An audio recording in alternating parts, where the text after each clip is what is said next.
Hi, Janelle. Thanks for joining us. I'm so excited to have you on for an interview for this group. Janelle is a midwife trained in the U.S., but she is now in Canada, and she is actually a childbirth expert for giving women the information they need to know to make it through that process. I'm so excited to have you here. Can you tell me a little bit about how you became fascinated with the pelvic floor, and kind of that's what we're going to talk about and focus on today, is a lot of pelvic floor questions. For sure.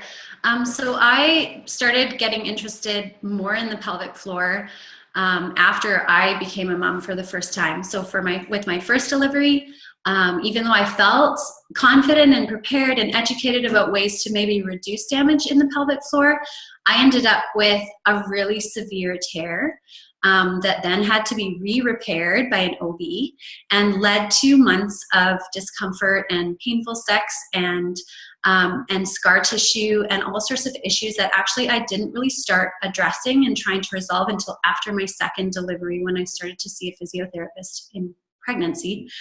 So that sort of led me on a journey of, what have I been missing all this time? And all the information I was getting was like, why has no one ever told me this before? So it just opened up a whole new door for me of understanding my body in a way that I hadn't realized I didn't know what I was doing. It's pretty amazing, isn't it, how it takes childbirth sometimes to open our eyes to what we are actually telling people to go through it yourself. Yeah. Right. Well, let's just go ahead and dive into questions to make sure we get these done. We're going to just jump into talking about prolapse, and then we'll move into some pregnancy stuff. So if that's okay, I'm just going to read the questions directly that the women wrote on the board that they want to know. So does how long you push for correlate with increased incidence of prolapse and pelvic floor issues? And what is the current best practice around coaching, pushing, purple pushing, and does coaching increase the likelihood of, they should increase the likelihood of pelvic floor issues, but maybe they mean decreasing. Go for it. Yeah, for sure. So the very short answer to that is yes and no. Prolonged pushing is going to put more pressure on your pelvic floor for a prolonged period of time. The more pressure you have down there, the more swelling you're going to have, the more bruising you're going to have, the more potential damage you're going to have. However, that is extremely compounded, I think, by the way that pushing is done in our hospitals these days, and even with midwives sometimes, because first-time moms especially, and almost half of all moms that are giving birth are first-time moms because of the birth rate going down, right? So it's not really understood how much more grace and how much more time and how much more warm-up a woman's body needs to be able to push a baby out for the first time. And often they are rushed in that process, and whether they're rushed into physical positions, which actually make things worse in terms of the amount of pressure that they're putting on the pelvic floor, like flat on their back with their tailbone kind of with no flexibility, and the baby having to try to push against and then up against gravity to get out, or positions where they're maybe put in a squat position, which we can think is so good, but the gravity at that point is putting so much pressure to sort of rush things along, and making more pain and more bruising and more pressure, and not allowing the time that it needs to actually stretch in a healthy, natural way. So I would say that there's a great number of things that can be reduced, be done to reduce the damage that women can experience with their first deliveries. And a lot of that actually is letting it take enough time, but without the extra pressure that can happen when you have someone standing over you and saying, push, push, push, push, push, push, push, push, push. And what happens then is moms feel a great anxiety, and that anxiety can transfer to their babies, so that it becomes a stressful situation for both mom and baby, and it becomes an issue where the baby has to get out quickly. Whereas if that hadn't been managed in that particular way, the mom could have taken enough time. Pushing is an amazing part of labor because your contraction pattern changes and you get longer breaks, and women are supposed to take those breaks so that their blood and their oxygenation can circulate and like give fire to those tissues and not create the damage that can happen when we just tense up and don't allow our body to do what it's trying to do. I would have loved that explanation when I was pushing with my first one, because I was just sitting there twiddling my thumbs and like, okay, when is the next contraction going to happen? When it actually came to the pushing phase, my contractions were 5 minutes apart. I was practically bored. And totally pushing. Normal and totally good and what your body needed, but nobody told you that. So there was that impatience that came along, which is just, it's standard care now, even if it's not best practice care. And it can lead to damage for sure. Purple pushing, I mean, when people push and they're told to push and hold their breath and push for long periods of time, there's so many documented consequences of that. Women can actually burst blood vessels in their eyes. So if that's happening in your eyes, imagine the kind of damage that you might be doing down there, where actually there is for sure all that extra pressure going on and that extra tax on your muscles. Well, and when we look at prolapse and we look at increased pressure is a definitive cause of prolapse. I mean, if you've got an extreme situation where you're holding your breath, you're pushing with all your might, I mean, the likelihood of that resulting in prolapse has got to increase. For sure it does. Okay, so let's go ahead and move on. We're going to cover a ton of prolapse questions. So let's get coming back around. Yeah. All right. How much education do midwives get on giving advice to prenatal and postnatal women around safe exercise when pregnant women should safely return to exercise? I have a feeling that's a huge role for women's health, OT, and PT in that area. But a lot of the patients that I get, that's a great question by someone, a lot of the patients that I get, they weren't given any advice whatsoever and weren't referred out.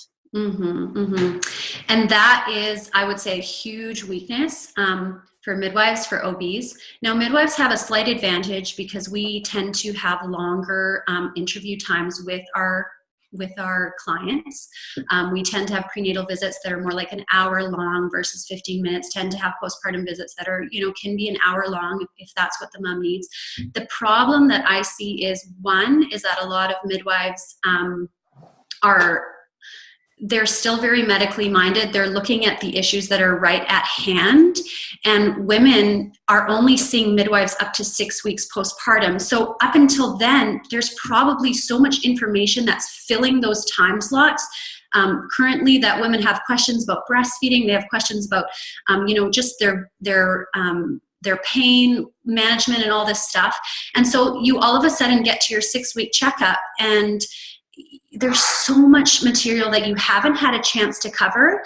And the mom, even though technically they're done that very initial postpartum recovery period, there's so much change that's still happening in their body. So even if a midwife checks a mom for their abdomen separation, or even if they check for prolapse, unless it's very pronounced, they might miss it as, say, like, well, this is still kind of in the normal recovery period, and we're just going to hope that it's going to deal with itself on its own, and not really giving enough information.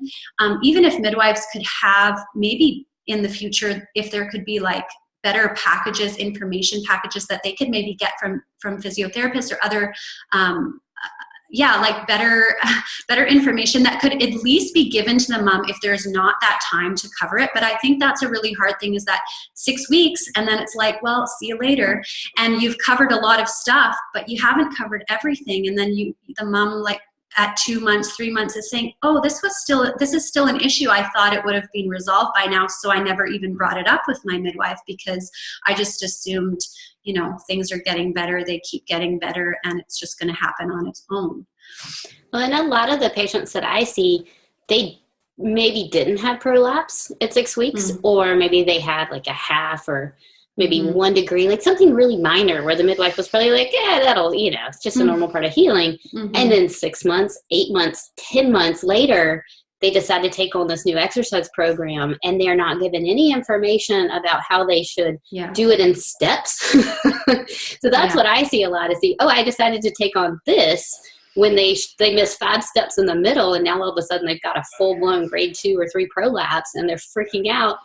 And if they'd just taken the normal steps, they wouldn't have that. That's what I feel like that's what I want to put in that packet. For sure. And I think midwives often have this very sort of trite phrase, which they often say to mom is like, you know, follow your body. Your body is the best guide for what you should and should not be doing.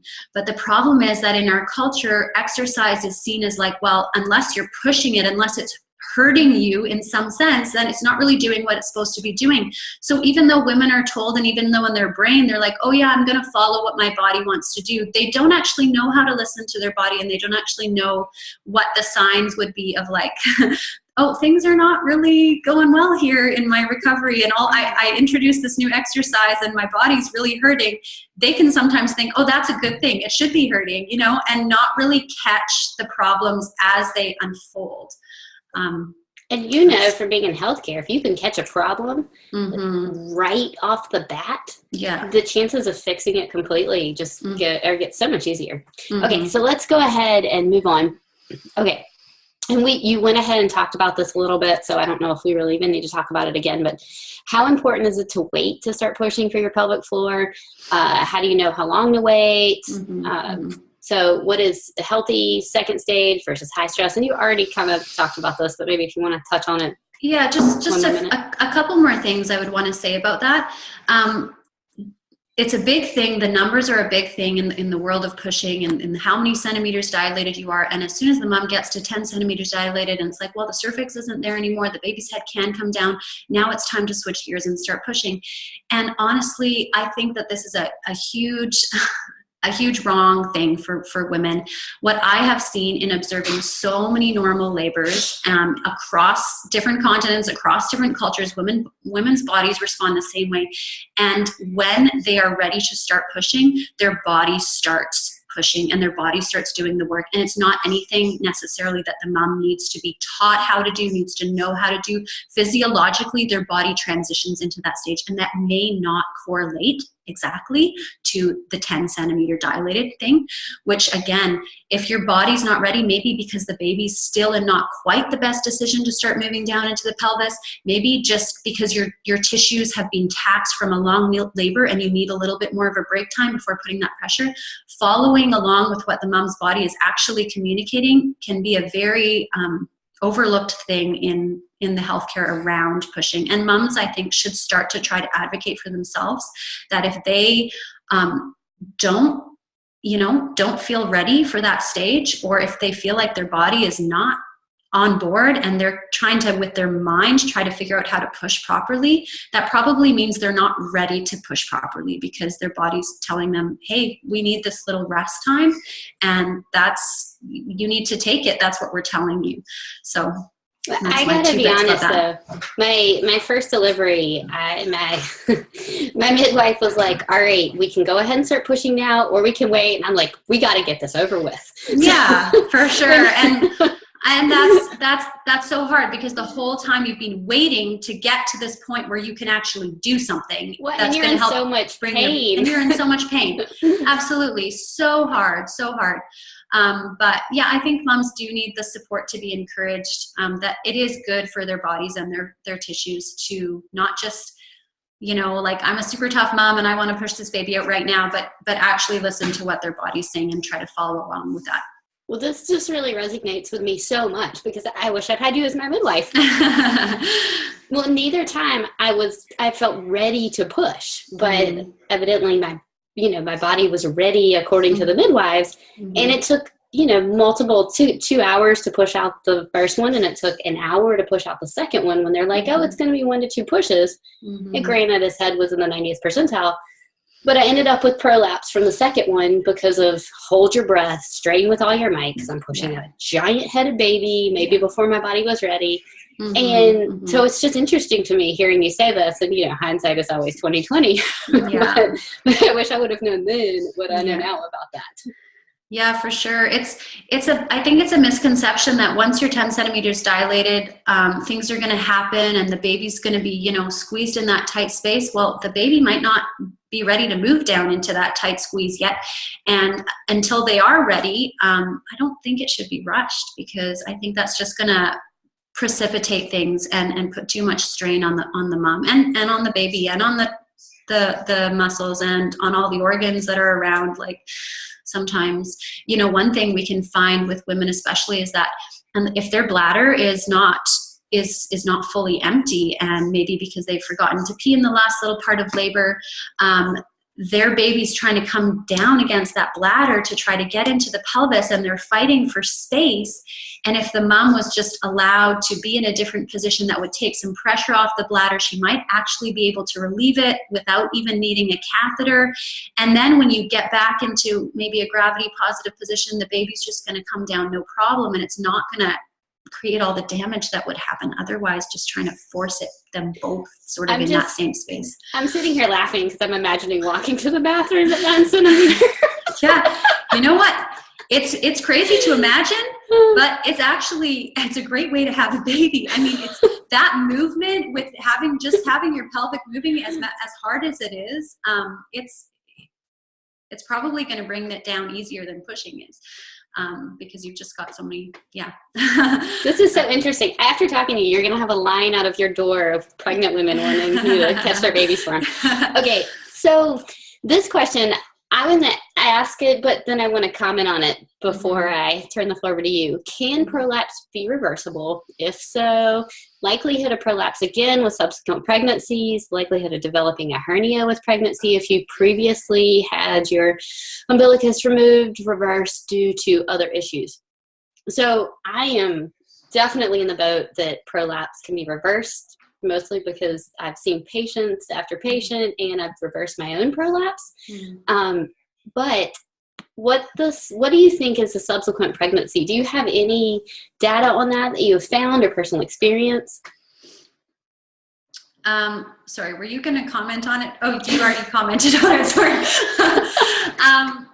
So with subsequent pregnancies, you know, I'm not an expert in prolapse at all, and I've been trying to do my research, and I've been trying to get better informed. But again, everything I've sort of learned about the physiology of how a woman's body works and develops, you know, I think some women are just prone to certain things more than others. And so, yeah, I would say there's a correlation between having one and then getting it again, or having it maybe be worsened. But at the same time, when we talk about that management or that mismanagement that might happen, whether in pregnancy education or in the labor management or in the postpartum education, and then you add that and with physical therapy and everything in between, then I'm going to say that your chances of having a better experience, absolutely, you can have a better experience and hopefully have a better outcome even with second or third pregnancies, regardless of the fact that you may be at that point considered to be predisposed. I like that. I think that's a great answer. And I think that goes hand in hand with every delivery is different. Every pregnancy is different. The state of your body, how good a shape you're in. I mean, the things that I have seen people come back from and change are absolutely incredible. So what the human body can handle and resolve, sometimes if we just need to get out of its way, I think that's what you're saying. You're saying we need to be patient, and we need to let this happen, and we need to. Yeah.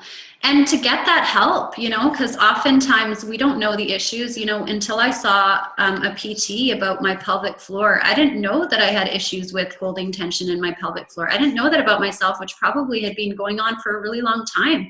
And until I started addressing that, I didn't know my pelvic floor could be healthier than ever, right? So it was just...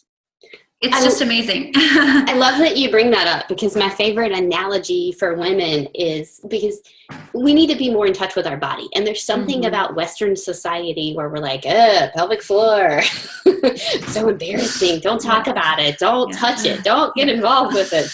But if you think about it, we have to be aware of every part of our body, because if you were to walk around during the day with your shoulders like this, and I've seen the neck pain patients in the clinic where they walk in and I just take them and steer them to the mirror and I say, look at what you're doing. And they're like, oh my God, I hold that all the time. I'm like, yes. Yeah. And they're like, no wonder my neck hurts. And the same thing with your pelvic floor. Like if you're holding tension in the pelvic floor, it's going to give you problems, but we can't just put them in front of a mirror. It takes so much more effort to get in touch with the pelvic floor than it does to see your shoulders by your ears.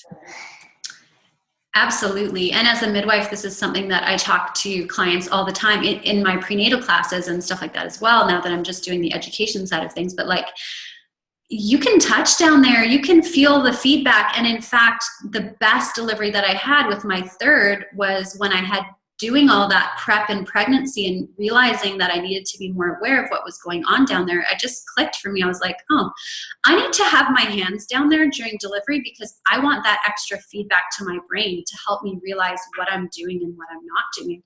And just having my hands down there, just touching, I wasn't stretching, I wasn't doing anything with my hands except just getting that feedback to my brain. And often women are kind of told that that's wrong, or that don't touch, and you know, if that's just sort of like a medical thing now, because now there's a baby down there, and there's no sort of freedom of like, well, it's your body and it's gonna help if you know what's going on. I think that dates back to the all male OBs where they used to strap women in and they had no say, and this baby's just gonna come out how they tell you to. And I think the practice is changing, but it's slowly. In this interview, me getting the information out that you're saying, I think is just so incredibly important to women. So thank you so much. Yeah, for sure. Okay, what causes more tearing and how can we prevent it with future pregnancies? Yeah, the $1 million question everyone wants to know. Again, what I already talked about, the avoiding the rushed pushing, avoiding the purple pushing, avoiding that intense pressure. Positions are huge. But let's just take a step back from that even and talk about pregnancy. So nutrition, enormous. Eating for things like skin elasticity, and you can look that up on the internet. I mean, there's all sorts of resources. Eating for healthy tissues. And when I was working as a midwife in the Philippines, what I saw is that these women who were from the slums, who had chronic malnutrition as children, their tissues were so friable, their tissues were so easily damaged. And sometimes even for repairs, as I was doing repairs, it was like, where do I even find healthy tissue to start bringing it together? Because there was so much long-term damage. And that is incredible. I mean, your perspective on the world and what you have seen outside of that's such an incredible point. Yeah. Awesome. So anything that women can do to try to encourage the health of their tissues and their tissue integrity, their muscle integrity, all the things that they can eat, and the way that they can exercise, the way that they can just, as you're trying to get people doing, it's just like an everyday thing. How do I hold my body? How do I do the everyday things that I do, like pick up my children or whatever?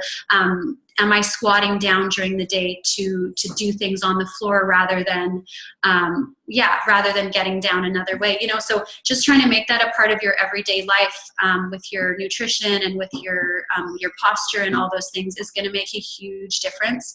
I find that squatting for me is super easy because I grew up as a little third culture kid in a West African context where everyone was squatting around the cooking fires and everything.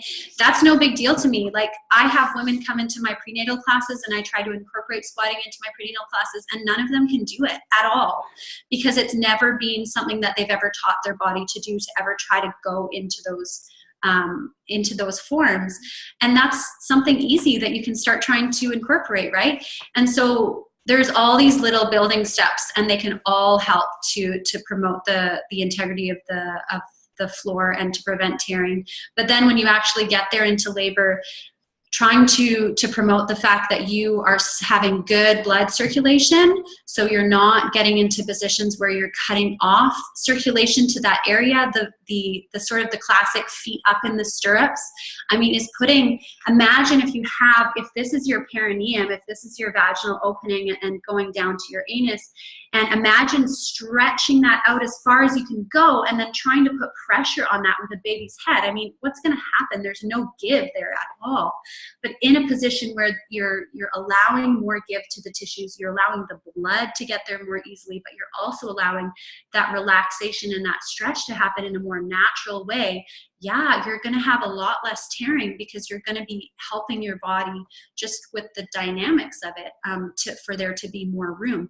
I've seen a woman deliver standing up with her feet completely planted in a normal stand. She wasn't spread eagle or anything. She was just standing normally. Now, she had had several kids before. And she had been sort of sitting on the edge of the bed kind of uncomfortably, and suddenly called the midwife into the room. I was the assistant. I wasn't. And stood up. And the midwife was like, okay, I'm just going to see what's going on, because the mom was telling us the baby's here, which usually if the mom says the baby's here, it's pretty accurate. And so, kind of looked and like, oh, the baby's coming out. And the baby came out, and her legs were completely parallel to each other. Like, there was room there. I mean, the baby has been squished through the vagina. The fact that your legs are close together is really no hindrance whatsoever. You're not going to keep the baby in by crossing your legs or your knees. So having that give where you're not trying to stretch the muscles and the tissues away from that area of tension is going to have a lot of a difference in how the baby can come down. But isn't having a baby all about how easily the doctor can see what's going on? It's not about you having the baby. It's about their view of what's going on. So unfortunately, that's how they see it. Right? So and midwives can get in the same way, and patients and women can get in exactly the same mindset. They see that on Hollywood. They imagine it in their daydreams, and so they get to the point of birth and they're like, oh, I have to get on the bed. And they're not actually listening to their bodies. They're listening to what the cultural norm has told them is what they need to do. So even if you leave a woman to her own devices, a lot of them will start climbing on the bed and will say, oh, it's time for delivery. This is what I have to do. Until they've been given permission or even encouragement to do it another way, they might not even choose that for themselves because they haven't learned how to tune into their own body and go against some of the cultural norms that are out there right now. That's so cool. So from a physical therapy standpoint, at least from when it comes to the pelvic floor, getting rid of knots. So yes, releasing your pelvic floor is really important. And opening your pelvic floor, like you're talking about with squatting. I love squatting for getting the pelvic floor opening, getting rid of those knots. I mean, I think that's, and then being able to relax, like you were saying, having that awareness to just let go of your pelvic floor so you know you're not holding tension in it, maybe while you feel tension in another part of your body because you're under some pain. So having that mental connection through maybe meditation where you can let something go while you're experiencing something is so important. Yeah. Just to say a few, what my personal experience with that too is my PT teaching me how to massage some of the scar tissue that I had down there from my previous, and that was fantastic. And it helped me connect. It helped me realize how to relax more.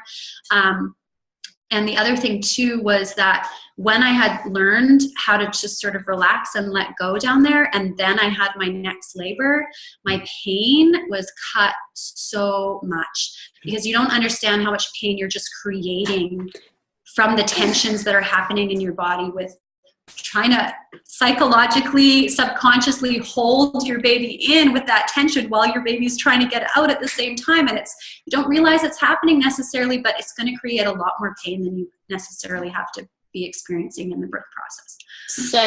Such a great point. Okay, let's see. So we can get through all of these. Things that you would advise pregnant women to do to protect the pelvic floor. I think we've already touched on this. Do you have anything else to add to this?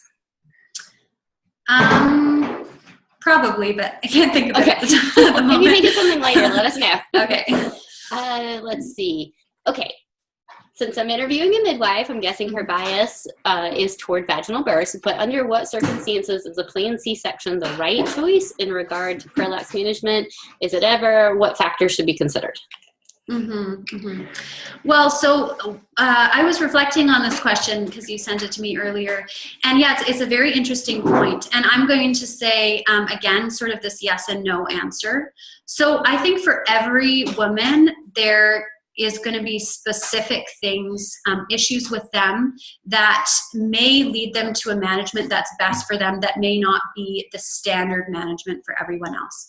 But still, I'm going to say that I think vaginal birth is better so long as you have all of these helps to support it. Because really, when it comes to prolapse and when it comes to what's going on in your body to make prolapse worse, it's really the pregnancy hormones that are putting, and the pregnancy itself and the pressure and all of these things that are putting a lot of pressure on the mom. And just having a C-section is not going to relieve any of those other issues that are going on. But if you have a team that's working with you well in pregnancy, that's working with you well for delivery, and able to help you minimize any of the damage that might come, the extra damage that might come from having a baby, passing through that area, that would be the best choice, not only because I think that it can have a good outcome, but because when you think about your body's healing and just sort of where is your body like sending those healing forces, when you have a vaginal delivery, the healing is very centered around the pelvic area, and all of the things that your body's doing naturally to heal itself is going to be centered there. If you have a C-section,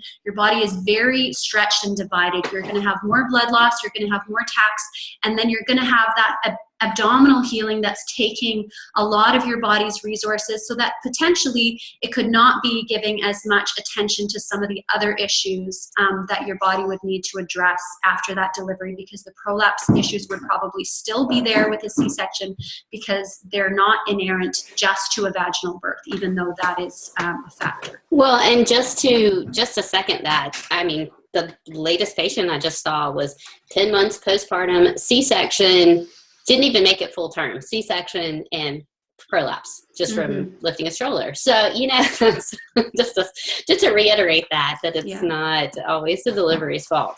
For sure. Okay. So a couple more questions. Let's see if we can get these in before that time's up. All right. Is back labor related to super tight back muscles, or is it just how the body labors before giving birth? Every birth is different. Should I expect to have a similar labor? We already talked about risk of tearing with subsequent babies. It's also my impression that just goes down because your tissues get good at stretching. Breathing, birthing. I think we've already touched a lot on these, but anything for those first? Well, just an interesting thing to note about that back labor, a lot of it is not necessary.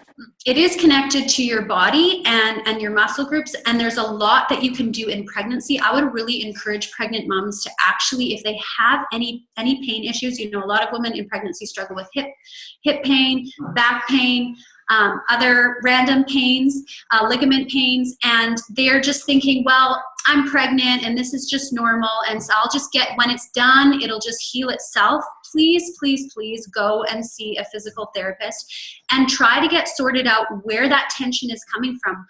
When I went and saw my PT and they told me, oh yeah, the hip pain that I wasn't even going to mention because I was there for my pelvic floor, they're like, yeah, do you carry your baby on your hip, your toddler on your hip there all the time? Yeah, that's probably why. And so you're actually tightening that muscle.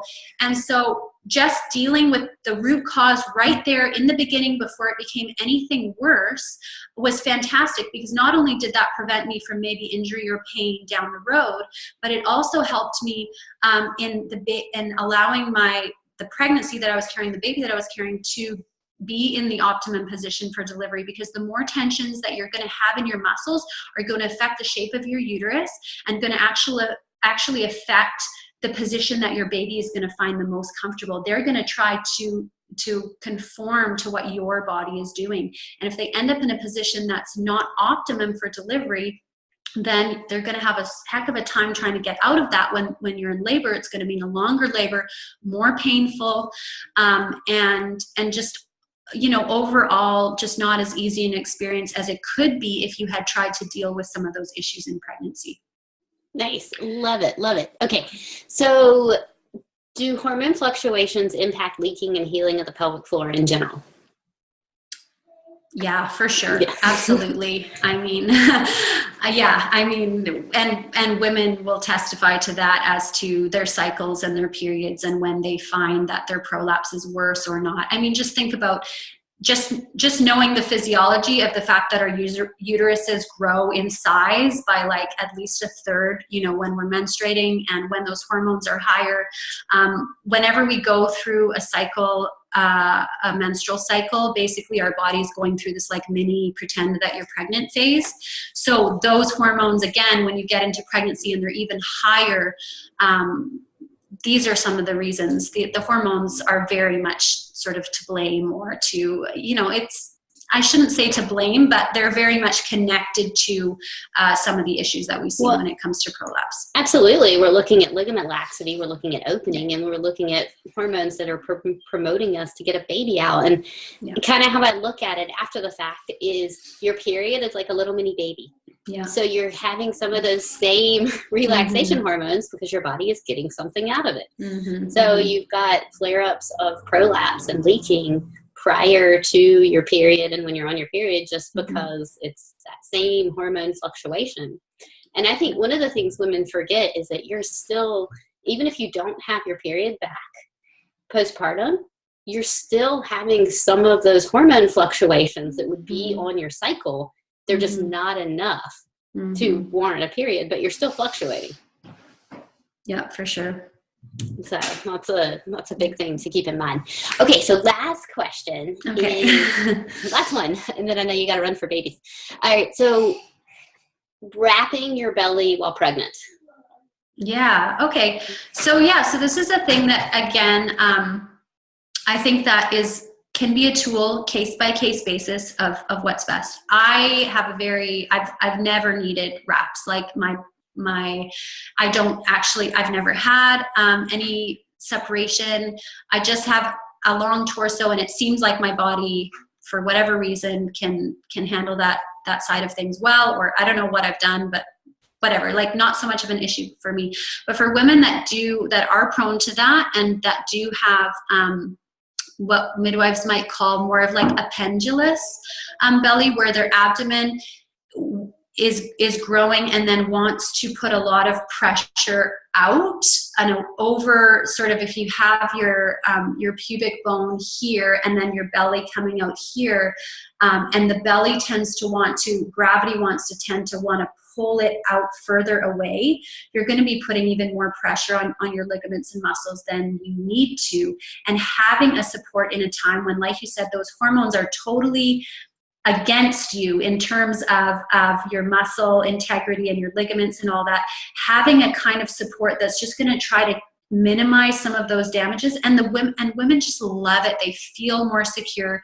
They feel more, and then when you get into pushing, you can actually use the same things in pushing, because you're helping the baby and your body to hold together and to bring the baby sort of in close and allow it to go down into the pelvis in that time. Again, not for everybody at all. I don't think most of the women that I see would need to have that, but for some women, it does make a huge difference for the kind of support that they can give their muscles in that critical time of later pregnancy and delivery. And then even for the postpartum, I would recommend it only just for that initial postpartum period, where you're trying everything, all the organs that have been displaced by the baby are just trying to find their new spots again, and they're trying to find where they are in the middle of this big soupy abdomen that's being excavated of a baby, and now there's all this room, and where should everything go back together? So I think in that time, similar to if you have a sprained ankle, if you have that swelling and it's abnormal, and you're just trying to like help it manage it in that initial period, it can be a big help. But I wouldn't say, like, for long term, I don't recommend women to wear those, because I think it can become like a sort of like a crutch or something, and not helping them develop sort of the healthy muscles that they need to develop in the long term. I love you. Yes, I just read an article on this for belly wrapping postpartum, and could not agree more that a little bit initially is okay. And at least for me, it got worse with a subsequent pregnancy. As far as feeling like my organs were going to fall out. One of the things we forget is that we spend 9 months stretching. We spend 9 months with our bodies adapting, our muscles lengthening, and then all of a sudden it's mostly gone, and your body kind of freaks out a little bit. So we've got to be a little patient. Yeah, for sure. Yeah, for sure. And it can be, just to throw this out there too, for women with C-sections, that's another thing that they say can really help in that initial recovery period with C-sections, just to have some kind of binding, because there's just so much going on abdominally with swelling and stuff. And they've done studies to say that can be really beneficial and to help the mom feel a lot more secure in those initial weeks after a surgery like that. Well, and anytime you enter the abdominal wall, whether it's a major surgery like a C-section, your abdominal muscles completely shut down. So you've got that on top of the stretching. So absolutely. Yeah. Well, you have just been wonderful. Thank you so much for joining me today. Yeah, for sure. It's been a real pleasure. Thanks so much, Sarah. And thanks so much for what you do. I love it. I'm excited. I tell all my prenatal clients, I'm like, if you're interested in this after delivery or just even now to check it out. Yeah, so it's really great. I've learned a lot from you. Thanks, Sarah. Oh, well, thank you. And this is just, you keep doing what you're doing and we keep spreading the word. And I think women everywhere are just going to get so much more educated and autonomous on their bodies. So thank you again. For sure. Have a great day.